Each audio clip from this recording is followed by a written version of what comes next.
Okay mga tropa. So andito tayo ngayon sa gilid ng lawa. Ayan.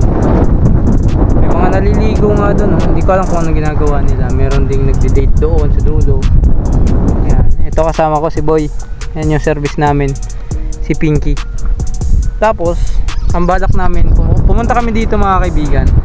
Si balak naming mamingwit ng isda o mga whale sa English. Ayan. Ang problema, no? Nagka-problema pa.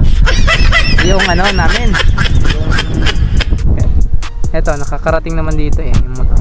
Problema namin, yung pamain namin, hindi namin nadala. So, yun lang masaklap daw mga kaibigan. Wala kaming pamain ni Boy. Sayang naman.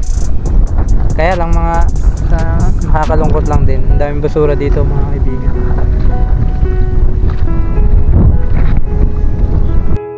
One hour later. Okay. Ito kami ni Boy. May hinulog kami doon na ito.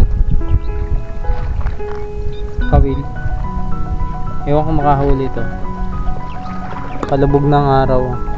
Alasing ko na. Pasado. Wala man ilang minuto na. Mga 10 minutes na kami nag-aantay dito. May kumakain naman. Kinakain naman yung pain namin. Hindi ko kasi sure kung may isda dito eh. Pero doon sa banda doon sa unahan, meron doon eh. Dito lang, hindi ko pa na-try dito.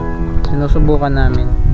Balik kami dito ni Boy pagka meron sa susunod kung may pagkakataon.